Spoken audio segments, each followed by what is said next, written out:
अस्सलाम वालेकुम स्टूडेंट्स, कैसे हैं आप सब। उम्मीद है खैरियत से होंगे और स्टडीज़ भी बहुत अच्छी जा रही होंगी। अच्छा भाई बच्चों, आपके जो है वो पेपर सॉल्विंग सीरीज़ चल रही है, ठीक है। इसके अंदर अब जो हम सॉल्व करने लगे हैं वो है हमारा प्रैक्टिकल सेंटर का कॉम्प्रिहेंसिव पेपर। हम वन बाय वन इसकी each and everything her section को देखेंगे, थॉरली उसको सॉल्व करेंगे, ठीक है।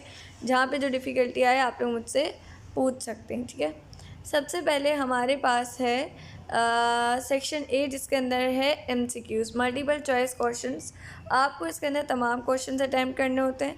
आपको बोर्ड के अंदर सिर्फ और सिर्फ अपना आंसर लिखना होगा। जैसे फॉर एग्जांपल अगर क्वेश्चन न्यूमेरिकल नंबर 1 है कि the type of radiation that travels in straight line, ऐसी रेडिएशन जो स्ट्रेट लाइन में ट्रेवल करती है उसको क्या कहते हैं? उसको हम कहते हैं गैमा रेस, ठीक है।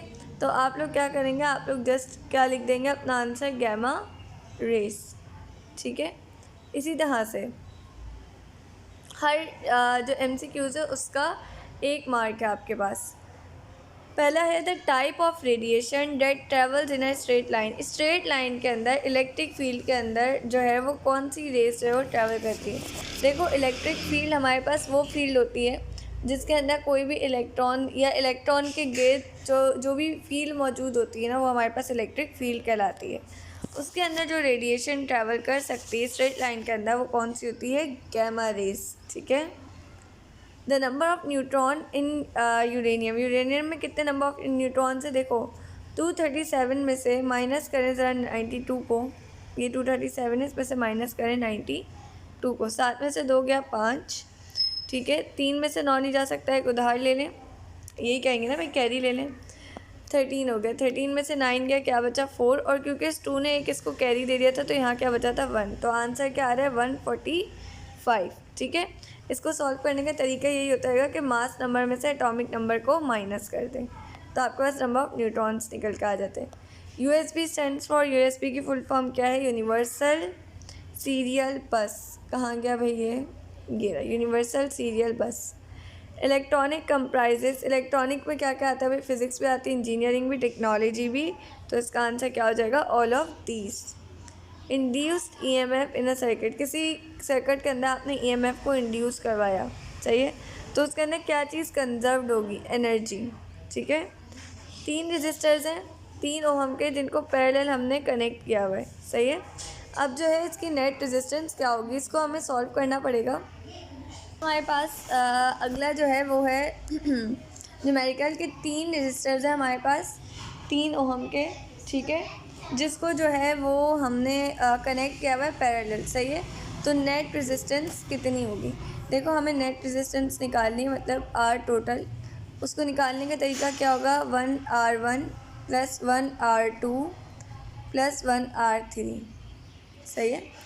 आपके पास R1 3 रजिस्टर्स है तो आपने 1 इसकी जगह भी 3 ओहम लिखना है, इसकी जगह भी, इसकी जगह भी, तो लिख दें 1R1 RT टोटल है 1/3 + 1/3 + 1/3।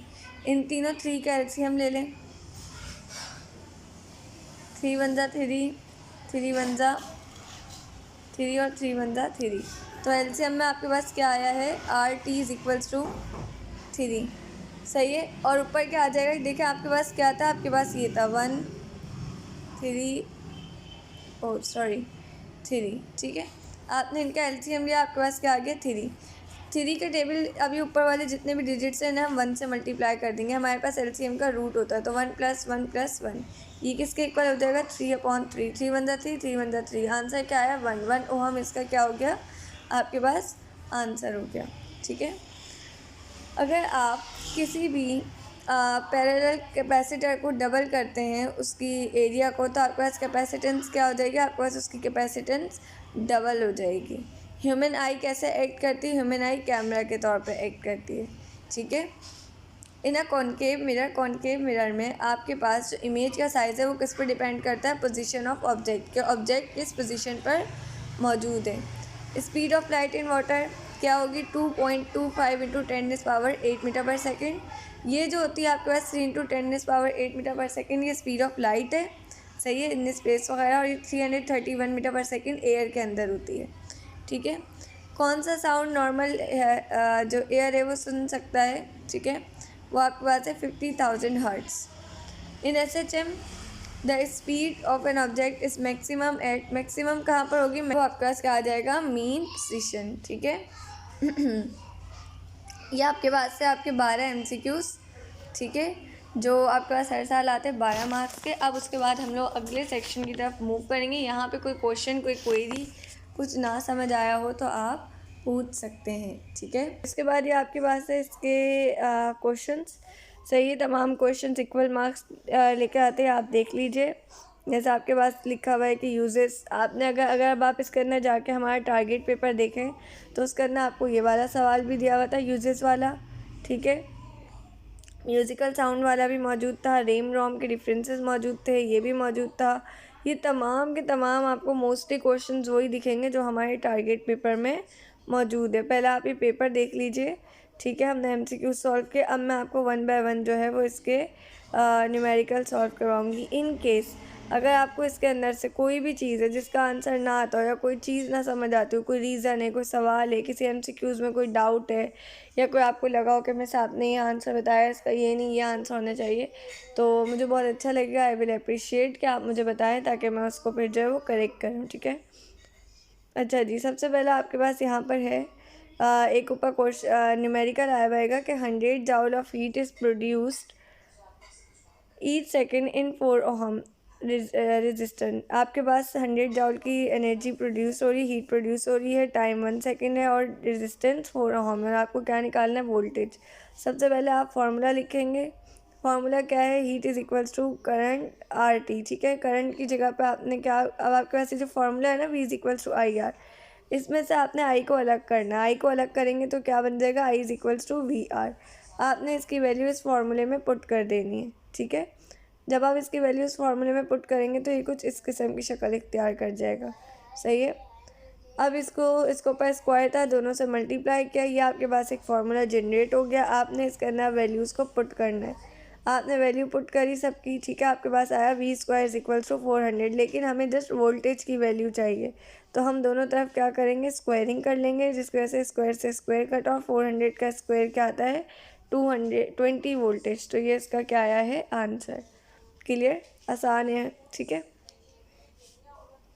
अच्छा भाई, उसके बाद देखें हमारे पास अगला है कि एक बॉय जो है वो आपके पास क्या कहते हैं, अच्छा प्रैक्टिकल सेंटर वाले में इसका आंसर ना 250 है, ठीक है, और इसका 550 मीटर है मेरा ख्याल है, ठीक है। लेकिन होगा वो इसी पैटर्न पे सॉल्व, सही है।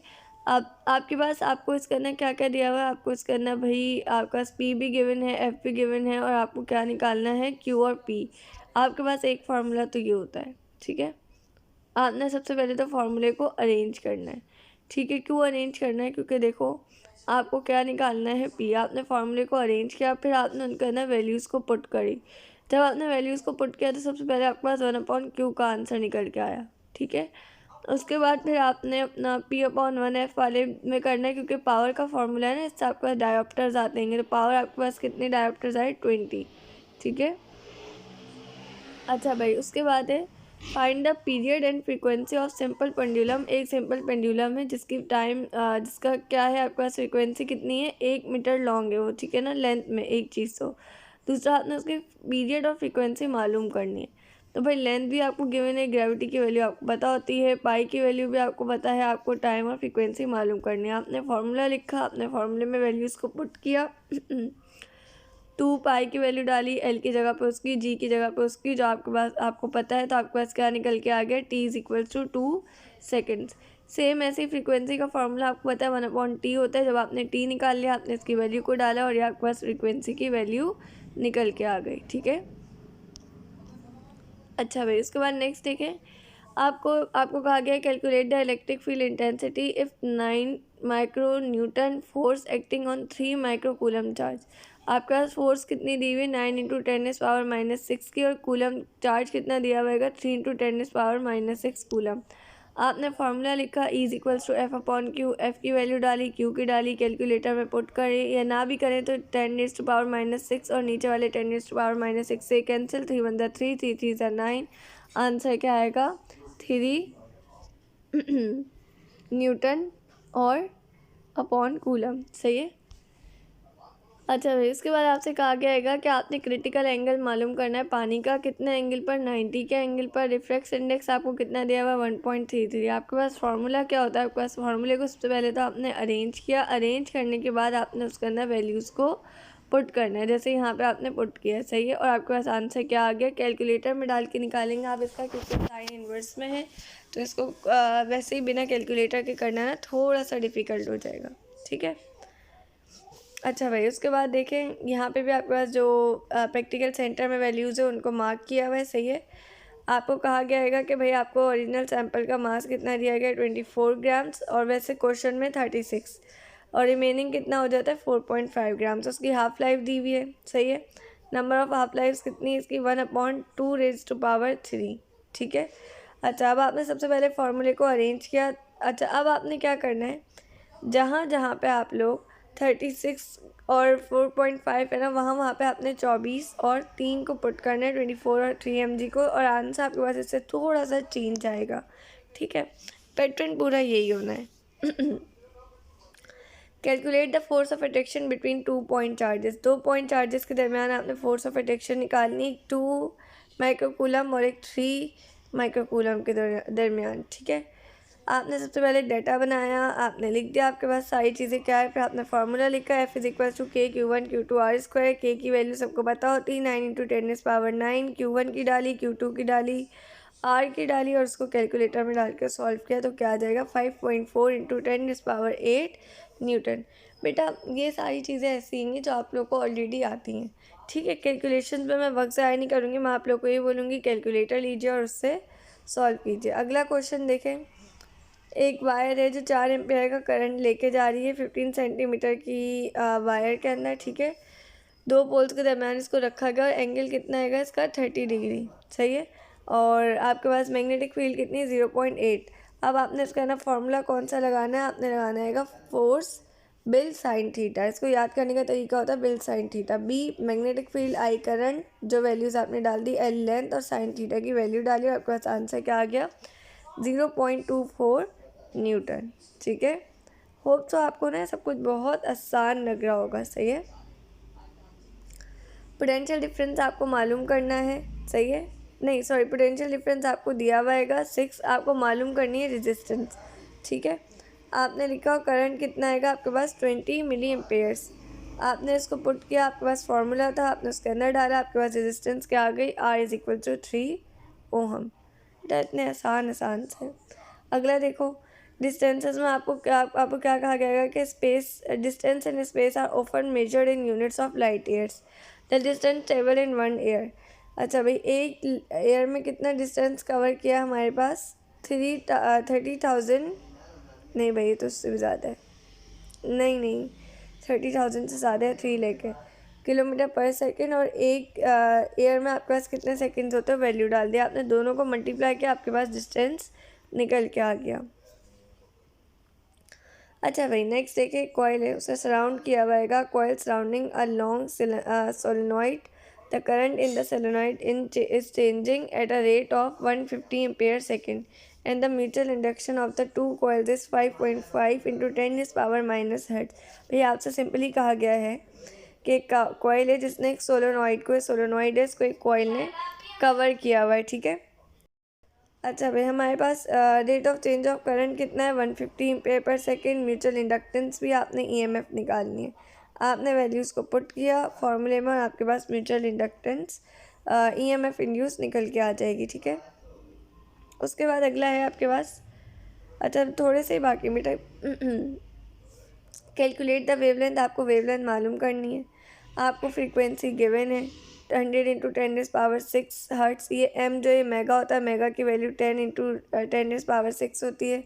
स्पीड ऑफ लाइट क्या आपको पता है, आपके पास फार्मूला भी होता है, C=F लैम्डा। सही है। आपको किसकी निकालनी है, वेव की, तो फ्रीक्वेंसी को इस तरफ ले जाओ, ये क्या हो जाएगा, वेवलेंथ C/F। वैल्यू डाली, क्या आ गया, 3 मीटर। ठीक है। अगला देखिए, calculate the speed of sound in air. Speed of sound आपको मालूम करनी है। ठीक है। आपके पास स्पीड ऑफ साउंड 0 सेंटीग्रेड पर इतनी होती है, टेम्परेचर आपको इन्होंने दिया हुआ है। ठीक है। 323 केल्विन। 0 सेंटीग्रेड दिया हुआ है, इसमें 273 को ऐड करेंगे। 50 सेंटीग्रेड दिया हुआ है, इसके अंदर आपने अपना 273 को ऐड करना है तो 323 आ जाएगा। ठीक है, आपने फार्मूला पुट किया, उसमें वैल्यूज़ को लगाया, आपके पास आंसर क्या आ गया, 360 मीटर पर सेकेंड। अगला देखें, एक शिप है जो अल्ट्रासोनिक पल्सेस को यूज़ करती है मेजर करने के लिए सबमरीन डेप्थ को। ठीक है, बीनीथ द शिप के नीचे आपको कहा गया है कि भाई आपके पास जो है वो कितनी है स्पीड, 1480 मीटर पर सेकेंड, और टाइम है 0.04 सेकेंड। आपने डेप्थ निकालनी सबमरीन की, यानी कि डिस्टेंस। आप लिखेंगे S is equals to V T, V की वैल्यू डालें, टी की वैल्यू डालें। ठीक है, आंसर आ गया डिस्टेंस का। डेप्थ पता चल गया आपको, सबमरीन की नहीं पता चली, बल्कि देखें सबमरीन की डेप्थ के लिए सॉरी एक चीज़ याद रखिएगा, इसके लिए हमें 2 से डिवाइड करना है। जो भी आपके पास आंसर आ रहा है ना, जो क्या आ रहा है आपके पास 59.2 मीटर, इसको आपने इससे करना है डिवाइड। ठीक है, आपने डिवाइड किया, आपके पास क्या है 29.6 मीटर।